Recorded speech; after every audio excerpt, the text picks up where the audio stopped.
It's time to accelerate. Hi, I'm your host, Andy Paul.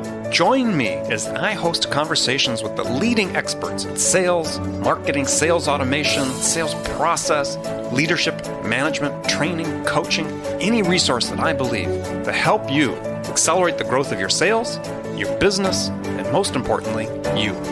Hello, and welcome to Accelerate. I am excited to be joined by my guest today. Joining me is Peter Cohan. He's the founder of The Second Derivative. He's an expert in giving online software presentations, software demonstrations, which we're going to talk about today. Peter, welcome to Accelerate. Delighted to be here, and good day. Yeah, so welcome from the far northern reaches of California. Well, it's a delightful place to live. And if you could look outside right now, you would see it's either going to rain, raining, or just finished raining.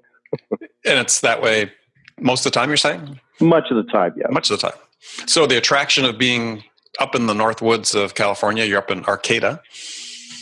So what's you moved there, you relocated there. So what drove you to move? So the key word there is drive. And after living in Silicon Valley and the San Francisco Bay Area for a large number of years, the joke was that when the economy was good, you couldn't get to work on time. And of course, when the economy was poor, well, then the freeways were empty. In any case, it was the 1 hour commutes and the incredible population density that drove us north. But to be even more accurate, we really fell in love with this place a number of years ago on a trip, and had been looking to move up here for somewhere on the order of 30 years, and finally pulled the trigger and made it happen 2 years ago. So right now, believe it or not, if I just glance slightly to the right, I'm staring out, and the next landform that I would see would be Japan. So you can translate that. Okay. I'm thinking you really can't see Japan, but yeah, you can envision it out there. It would be the next, if one could flatten the earth, that's what I would see, exactly. Excellent. All right, so for 30 years, you've been somewhat involved in this business you're in. So give us a little bit of background about you and how you got to become this point where you're this expert on online software demonstrations. So I was born in a log cabin in 1864. Wait, wrong story. Well, you got the beard that sort of matches. I got the beard, exactly. So trained as a chemist originally, worked on a bench, joined a software company in 1985 doing software for the pharmaceutical research industry. And it was during that tenure that I was doing many, many demonstrations for our products, and I realized pretty rapidly that when demos go well, sales processes seem to move forward. When demos go poorly, however, they come to a screeching halt. So I began to try to take a look at, well, what makes a demo successful beyond, let's say, the personality of the person that is delivering it. So there are people that are natural performers. In our arena, where we had lots of people who are scientists and chemists, there are often less high proportions of natural performers. And so we began to look at, well, how do we restructure demos, or how can we structure demos to actually make them compelling and convincing and intriguing? And out of that then became the first elements of what has become a methodology. However, it was not until I was managing a business unit, was president of a business unit of a company from about 1998 till 2003, that the scales fell from my eyes. And it was when I was the customer and vendors were coming to me and my teams and saying, hey, we want to inflict a 1 or 2 hour demo on you. Inflict is the correct term, exactly. That I began to realize what I really wanted them to do was to get to the point right away, early in the meeting. Far too often, organizations, when they're presenting their demos, you'll actually hear them say the words, I've saved the best for last. Yes. And it became patently clear that there are two major disconnects with this. Number one, the high-ranking people have already left the room. and number two, the people that remain, well, their brains at that point are what? Well, and also, I was laughing because it's like, what it really means is they have no idea what the best is. Yes, their assumption for the best is often incorrect. So right. Out of that came a realization that we've got to change the way we're doing our demos and literally turn them upside down in accord with what we understand about our customer's situation. And so this became a methodology, then became a book, and it became a business known as Great Demo. And that's what I'm doing, and that's how I got there. And there's the origin story. I love it. So, and did the beard come with the move, or was that there before the move? Oh, the beard's been here since just after university. What has changed, though, if you'll notice, is the tonality. So now it shows wizened and hopefully intelligence, but that can only be proved out by example, and so the jury is still out. Well, we're going to give people a chance to judge today, so the whole purpose of this. So let's talk about the online demo, because it's really sort of become enshrined, certainly in the technology business and the SaaS business. Yeah, it's fundamental part, of the sales process. It's like this critical milestone on the buying journey, and so often it's the sort of raison d'etre of SDRs and BDRs when they're out making their calls, is to set up that software demo. So it seems like that's the moment when things really start to go wrong.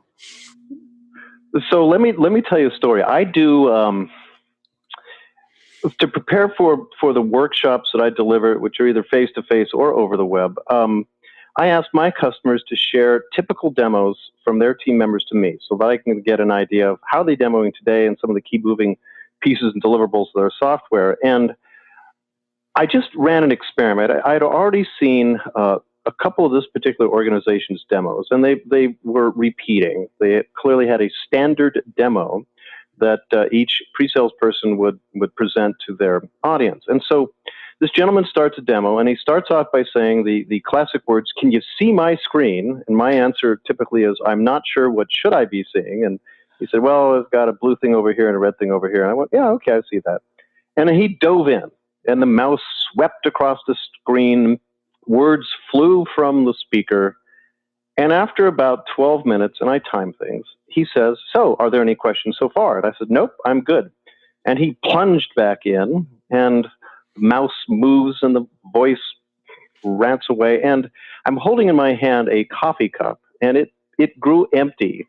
And I thought, I'm going to run the experiment. So I got up from my office, went out, looked at the view for a few minutes, refreshed my coffee, came back in about 10 minutes later, and predictably 2 minutes later, the gentleman says, "So, are there any questions so far?" And I said, "Nope, I'm good." He had no clue that I had physically left the room.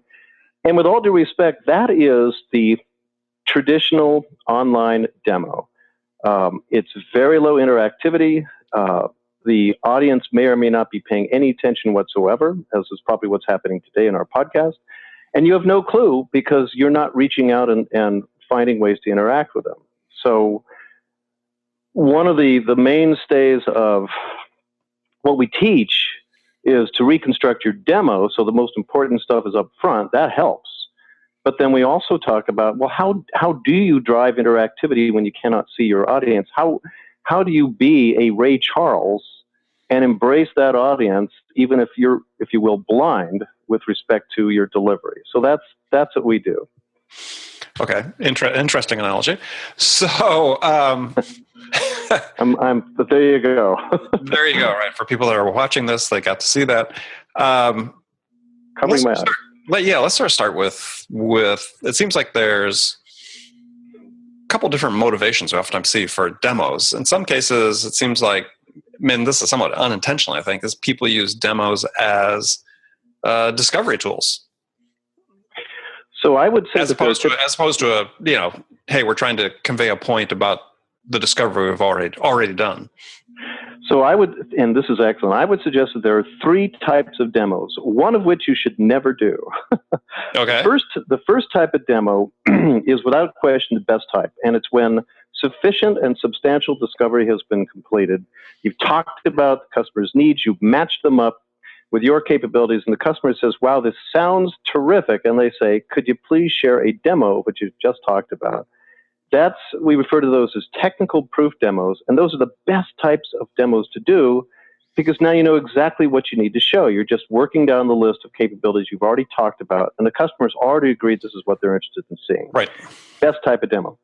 Second type is called vision generation, but with respect to many salespeople, we should be clear. Vision generation demos is not hope. It's not the classic, if we could just show them a demo, they'll get all excited.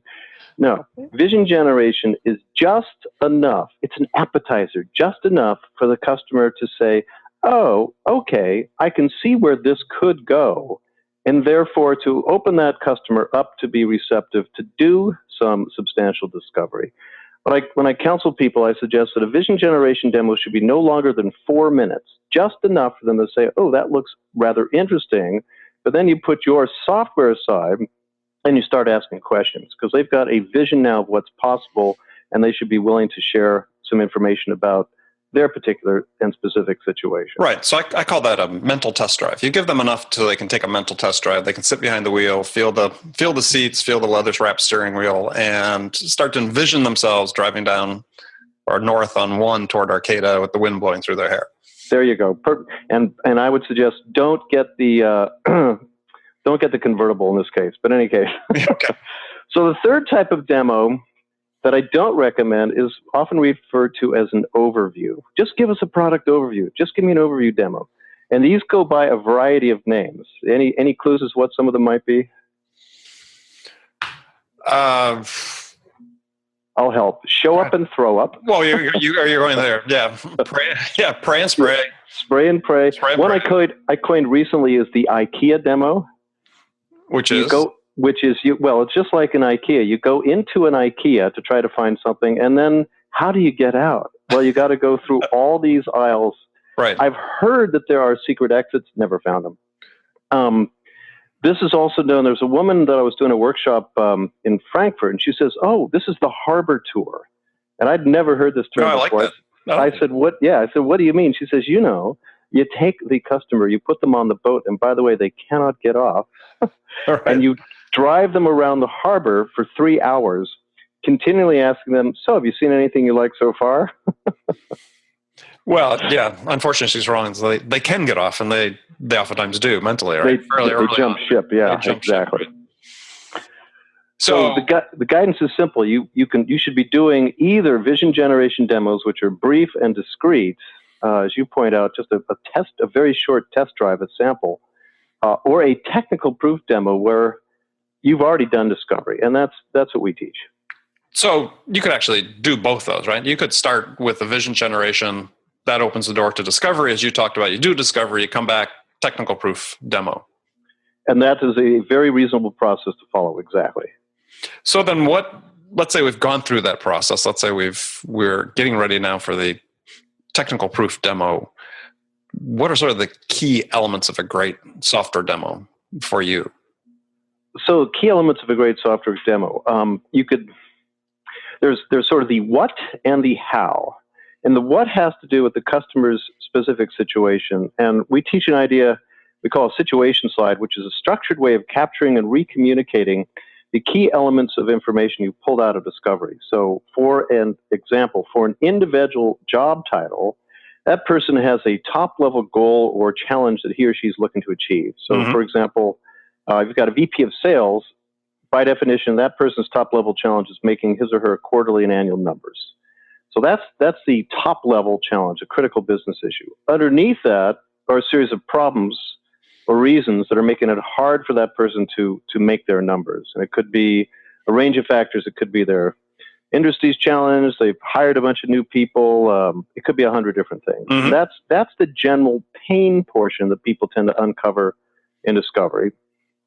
And then the next is the set of specific capabilities that person's looking for to solve his or her problem. And that phrase has great meaning. It's not just features or functions, it's specific capabilities. Because if you think about a tool, well, what percent of capabilities would you say you use out of, let's say, Microsoft Word or your favorite word process?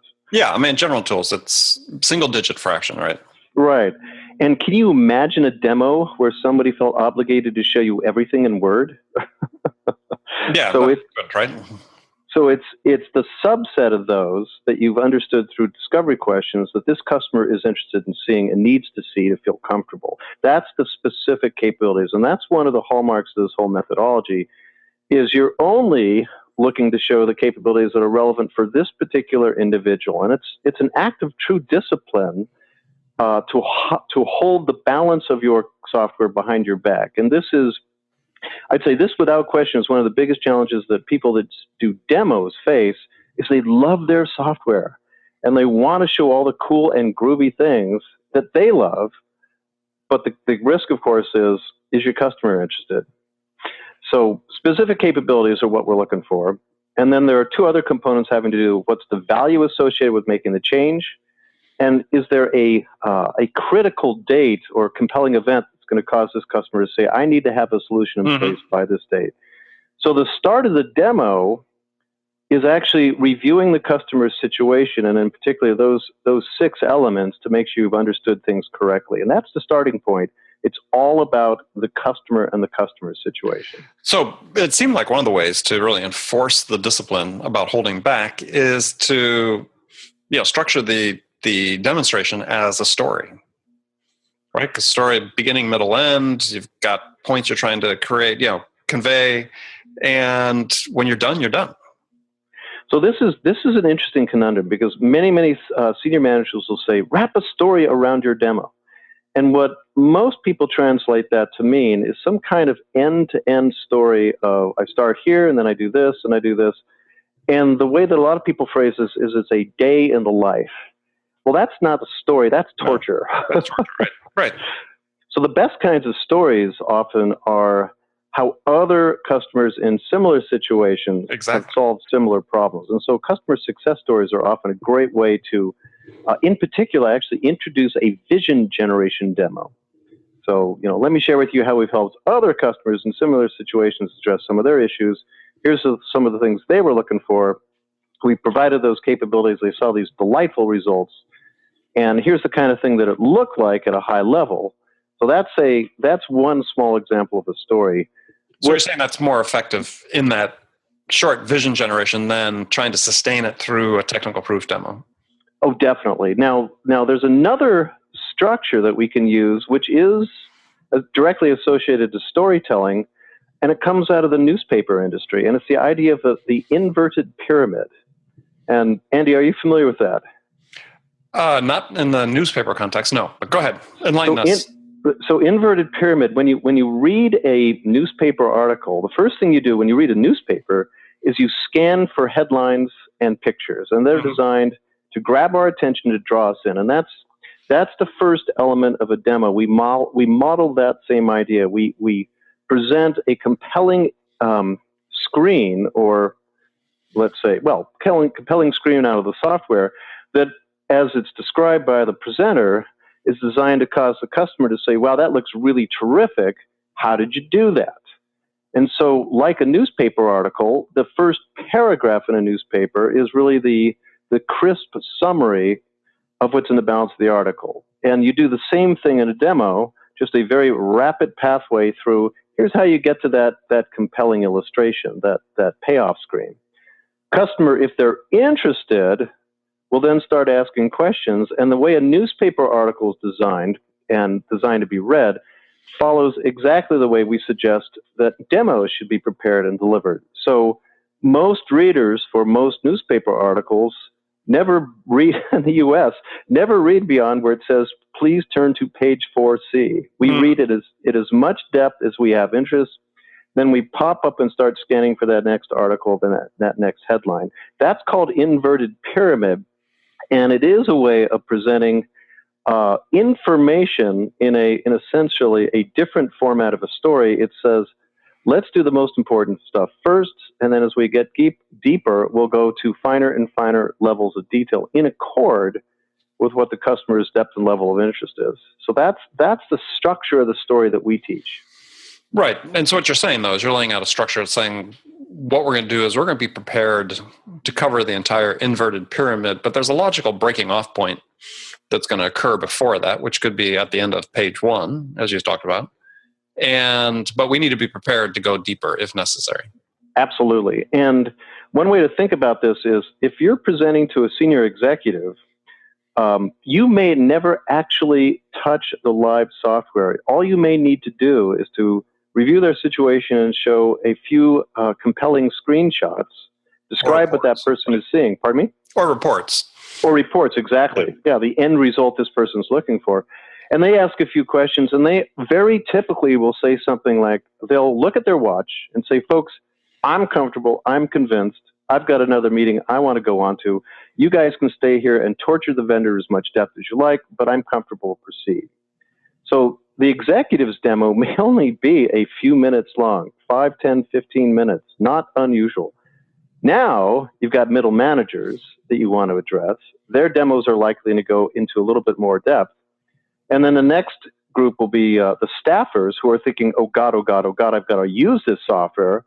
Their demos may actually drive you quite deeply because now they want to understand the workflows and how do I do this and how do I do that.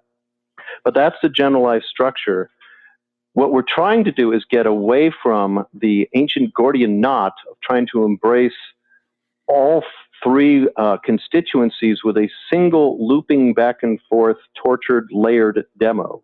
Here we're, if you will, deconstructing a traditional demo into components that can be then reassembled in accord with who's in the room. Right. So, yep, making sense? Yeah, no, it makes a lot of sense. So, I mean, there is no one software demo. So when we think back to, okay, SDRs and they're out selling the demo, and I think there's a problem with a lot of companies is they're not really aware of what demo they're selling. And they're at high risk when they do this. What I often point out to people is just as there is no such thing as one size of shoe fits all customers and one style is going to resonate with all customers. Imagine, if you will, that the only shoe available was a women's size 6 pump. How would you feel about that? So the same thing, not my style, personally. Not your style. And I doubt you'd get your foot into that thing. No. And that's the risk with particularly these highly transactional SDR-based demos is that they're presuming that everybody's needs and interests are the same. And that's where things often fail. That's where we end up with these standard demos. And that's where we end up with demos where the audience can get up, stand up, walk out of his office, look at the view, grab a cup of coffee, and come in 10 minutes later, not have apparently missed anything. Yeah, if he came back at all, right? If he came back at all, exactly. All right, so you talked about sort of best way to open with that compelling sort of screenshot, summary screen, something outcome-oriented is what I would say. Mm-hmm. So I guess one of the other big things is how do you gauge the engagement, measure the engagement of your audience during a demo? This is, I think, a hard part for a lot of reps is how do they know whether they've lost the audience? So some of the tenets of this methodology is frequent interaction with your audience. So, for example, I would start off a demo by reviewing the customer's situation. I'd ask 2 questions. I'd say, so, Andy, is my understanding all correct? And you'd respond, yes. Yes, it is. And I'd ask, is there any new information? You'd answer, absolutely not. Oh, thank you very much. I'd then share this compelling deliverable, this report, describe what you're seeing in it, recall the value, and then I'd ask 2 additional questions. I'd say, Andy, is this the kind of thing you had in mind? Okay, I'd say yes. And I'd say, would you like to see what it takes to generate this in the software? And you'd say, yes, please. And the point here is very, very early on, we're training our customer to respond and that this is going to be much more interactive. And we give them, by doing summaries, by pausing, we give them the opportunity to begin to ask questions. And it's interesting. When you summarize, it tells the audience members that it's a cue, that it's their turn now to comment, ask questions, or whatsoever. And what you're saying is you want to be able to summarize, not just at the end, but at various logical breakpoints throughout the presentation, is you want to summarize what you've discovered. So people don't have to, first of all, if you're doing a 30-minute demo, to get to the end, they're not going to remember what you said in minute 2. So you need to keep reinforcing that in shorter intervals. And it's not by doing the example you gave of saying, so does anybody have any questions? Right. But it's actually summarize and reflect in a reflection way so that they reflect back and say, okay, yeah, no, that's exactly what we talked about. That's what we want. Exactly. And it's really interesting is when you change the game right from the beginning, when you even let people know, you know what, we're gonna try a slightly different style of demo than you may have seen previously, and we just want to let you ask you to give us feedback on what you think. Often counsel people to do that because that wakes the audience up that this may be different, And by the act of waking them up, they're much more willing to participate and to be interactive. Well, but you got to make sure, and that maybe you could also share other, because this is part that I see as a problem that too often is that it's as that sort of the simplistic engagement, right? People saying, well, I just said, right? Everything exactly. in question, ending with the word right. We've got this feature, right? We do this, right? I mean, so what other things are you seeing? So if people let's say, have done a good job, reps done a good job of sort of structuring the presentation itself, but then there's all these actual presentation tics that people have that can be as distracting as bad content. So these are extraordinarily important in demos. Number one, and the worst, has nothing to do with your voice at all, but everything to do with the mouth. And most demos, if you take a look at them, you realize that the presenters suffer from a horrible affliction known as zippy mouth syndrome. Their mouse whips around the screen. And what's really fascinating is when we mouse for ourselves, the mouse follows where our eyes look. And it doesn't bother us because the mouse is following our eyes. Right. But you, the audience, you would be looking away because it would be uncomfortable. So one of the things we teach is to mouse smoothly and deliberately. In fact, the phrase I like to offer is, those of us who mouse for a living, and that's anybody doing a demo, needs to develop mental mouse muscle memory. So that mental memory. Okay, yes. Mental mouse muscle memory. Okay. There you go. So that you can mouse smoothly and deliberately when you're doing a demo, even when it's in front of a group of 200 people and the adrenaline is coursing through your veins. So that's one way to help.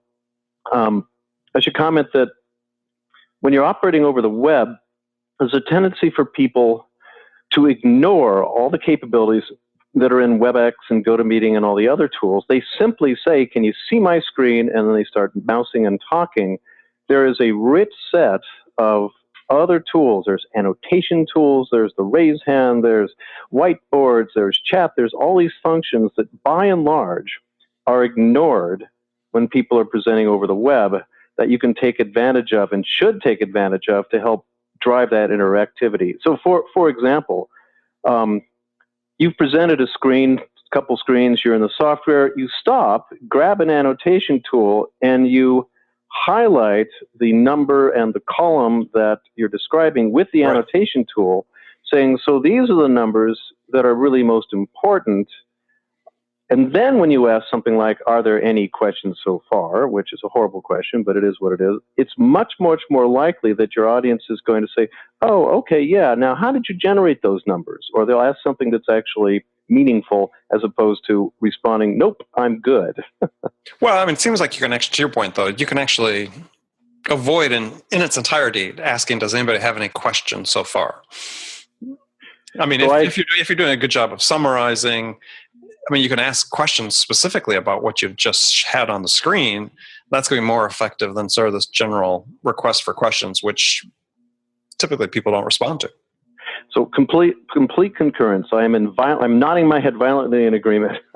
As people can see, yes. As people can see.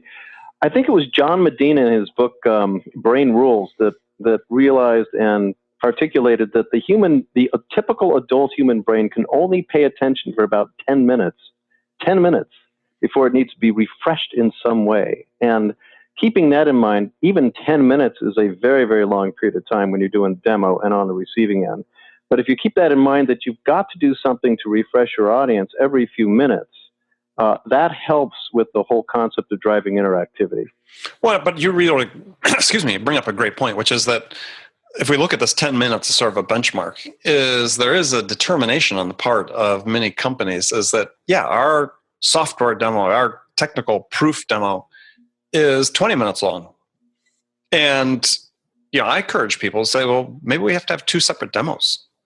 Sure. So you could set up two separate demos. What we teach people to do is to break things up into chunks, into consumable components, so that you present, as opposed to a traditional long linear demo, imagine the following. Imagine way back in the dark ages when they produced newspapers that basically had no articles. It was just a string of information. Then you started in the top left and you read through the whole thing. And what they did then was they broke it up into chunks, where each chunk has an attention grabber, which is the headline or the illustration, the picture. It has a first paragraph, which is the crisp summary, and then it goes into as much depth as the article saw fit and the audience has interest. If you break up your entire overall story into these sub-chunks or articles, each of those can end up being easily 10 minutes or far less. And that's a way to go about it. So would you like an example of that? Always. So classic example, let's take a CRM system demonstration. You've got campaigns, you've got adding new records, you've got rolling up forecasts and pipelines. Those are, let's see, adding new companies, you might say, or new opportunities. Mm-hmm. Those are 3 separate chunks, each of which should be introduced, developed in as much depth as the customer has interest, summarized, and then given the audience an opportunity to respond, comment, think, ask questions, so forth, before going on to that next chunk or that next component. So just like a newspaper article, we want to break the overall demo up into its constituent pieces. Right. And as you talked about, is be able to knit them together, stitch them together. Like a film editor will take different footage, right, and bring it together. Exactly, yeah. Into a coherent story, yeah. And be able to just, have a scene orientation, or as you say, a column orientation, as newspapers do. Okay. So I would talk about rehearsal before we run out of time here is, trouble with salespeople is they tend to think they're good at winging things oftentimes. And I've been guilty of that in the past myself. So what do you expect from people relative to rehearsal and what they should be doing to rehearse? So we talked earlier about this idea of a situation slide, a structured way of capturing and then being able to read the elements of information that the team needs to put together and understand about the customer before the demo. The key words there are before the demo. And what we teach and what proves to be extraordinarily useful in practice is to have your sales and, let's say, pre-sales, whoever's doing the demo, the salesperson, come together, review the information that you've pulled out of discovery into this thing called a situation slide to make sure you know what you know what you don't know, and to reach agreement on what you're going to show in the demo and what you're not going to show in the demo. And the mere act of that 15-minute, 30-minute discussion increases the probability of success just dramatically. In fact, in some cases by a factor of something like 10. So what could I say? God forbid you should actually invest a little bit of time to prepare. Yeah, in spite of all the pressure you might feel under to have a certain number of demos and so on, as per week is. Let me share. Doesn't matter what that number is if the demos are no good. Well, and it does matter in an interesting and surprising way. In the world of software, the average no decision rate is somewhere in the order of 50%. Yeah, and people are saying business to business in general, it's around 50%, right? Which means that 50% of demos that are prepared, delivered, and followed up on are for sales opportunities that go nowhere. And what we have found is that if a situation slide is reasonably complete, you can drop those no decision rates by half easily, because you're able to rule in or rule out sales opportunities that are either going to go to somebody's going to have some business, or are likely to go to no decision. And so it's a very sensitive tool and a very pragmatic tool for being able to reduce the amount of time you spend in wastage and therefore increase your probability of success. Okay. But great recommendation. And so we talked a little bit about rehearsal, which I think is a critical task, and the time pressures people maybe feel. So the next thing is, last thing I really want to talk about on that topic was, before we have to go on to the next segment of the show, was really about follow-up. So, you do a demo. It seems like sometimes the logical follow-up is, as I talked about before, sometimes is a second demo. So follow-up is obviously critical. One of the things you're looking for is to have a relationship with your customer. And The first demo, vision generation demo, might occur at a trade show. God, you remember trade shows? I remember those. Trade shows, they could occur more typically now over the web, and it's often a very brief call. It could be 10, 15, 20 minutes, maybe as long as 30, but it's not very substantial. And most likely, if you're following these kinds of ideas, a vision generation demo might be done in 15 or 20 minutes, including discussion and some discovery work, at which point your follow-up is, it should be, dear Mr. Customer, dear Ms. Customer, are you comfortable with us setting a time to have a real discovery call and really understand your situation, from which then we should be able to make some recommendations, products, yada, yada, yada, and so forth. Following that call should be the expectation of, dear Mr. and Ms. Customer, if you'd like, if you wish to have proof and are not already convinced just by the act of discovery that we are the appropriate vendor to go with, we'd be happy to put together and deliver a demonstration based on what you said you need and our capabilities in the software.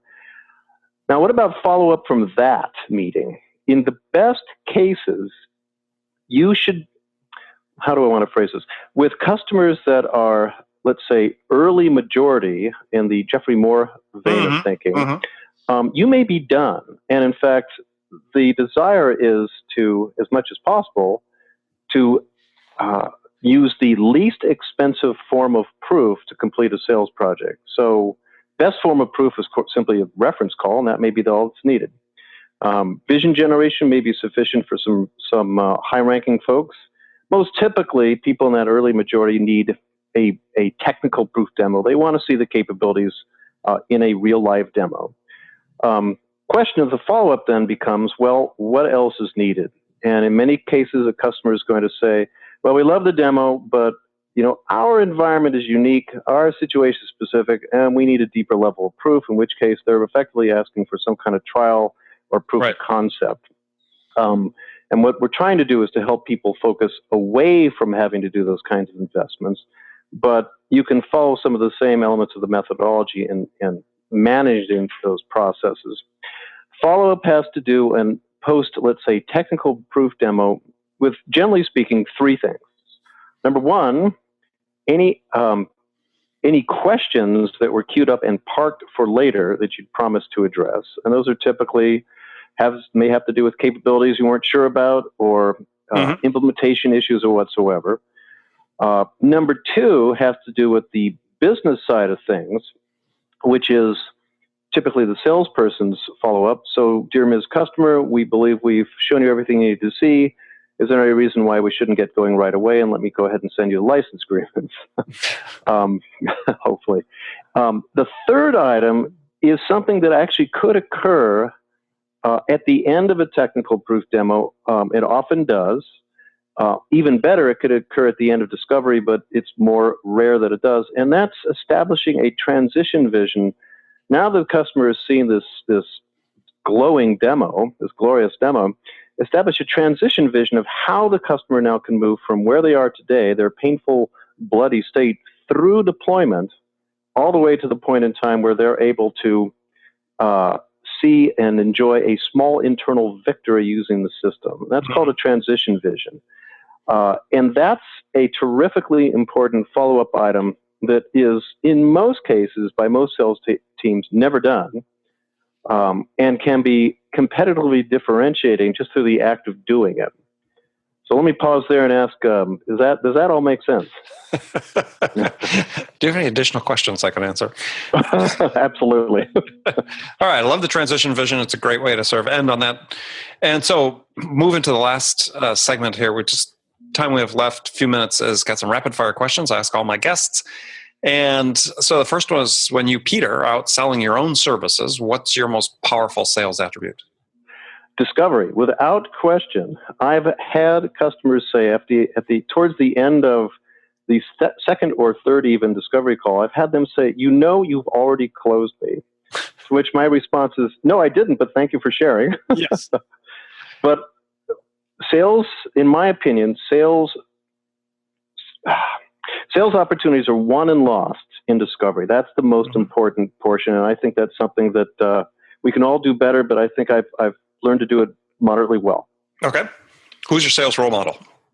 Without question, Carol Frischman, a name nobody probably knows outside of my particular cadre, but she was, and still is, one of the world's best salespeople. Why? Because she knew all the answers, but still asked all the questions. All right. In other words, she did not suffer from the curse of knowledge.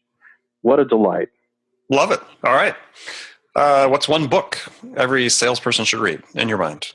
In my mind, well, that's a tough one. Given that I know one called Great Demo by an author named Peter Cohan, I'd probably have to recommend that. Well, other than your own. Other than my own. I should have given a disclaimer. I'll actually say that there are probably two books that should be contemplated. One is the one referenced earlier called Brain Rules by John Medina, because he looks at, have you read this? No, but I've heard of it, but I've not read it. He looks at and explains in terrifically straightforward terms how the human brain receives information and then what it does with it, whether or not it discards it, whether or not it goes into short-term memory, or most important for us, whether or not it goes into long-term memory and how that works. That's book number one. Book number two is that delightful book on stories and storytelling called Made to Stick by Dan and Chip Heath, which I believe you have read. Yes. Very nice book. Good. All right. Last question for you. What music's on your playlist? Oh, that's a Symphonie Fantastique by Hector Berlioz. Berlioz, right? My wife and I were just having a discussion about this, the idea of the Desert Island album or music. And it's classical for you? Yeah, well, it's classical in two veins. So Grateful Dead would be one side, in which case it would be the Europe 72 album, without question. And then on the other side, yes, sir. And then on the other side would be a Symphonie Fantastique. Absolutely. That's an interesting match between Berlioz and Jerry Garcia. I like it. They're both classical music. What can you say? Yeah, absolutely. All right. Well, good. Actually, Europe 72. I didn't know about that album. Okay. Oh, it's the seminal work. You must check it out, as they say. All right. That was actually a little bit before my time. So, Peter, great to talk to you. Appreciate you taking the time. Tell people how they can find out more about you and Second Derivative, the Second Derivative. So you've just basically said it. It's the website, www.secondderivative.com, all spelled out. It's probably the very simplest way to get a hold of me. All right. Well, again, people, if you're interested in learning how to perfect your software demos, get hold of Peter. Peter, again, thanks for joining us today. And remember, friends, thank you for taking the time to join us. And remember to make it part of your day every day to deliberately learn something new to help accelerate your success. And easy way to do that is join my conversations with top business experts like my guest today, Peter Cohan, who shares expertise about how to accelerate the growth of your business. So thanks again for joining me. Until next time, this is Andy Paul. Good selling, everyone. Thanks for listening to the show. If you like what you heard and want to make sure you don't miss any upcoming episodes, please subscribe to this podcast on iTunes or Stitcher.com. For more information about today's guest, visit my website at andypaul.com.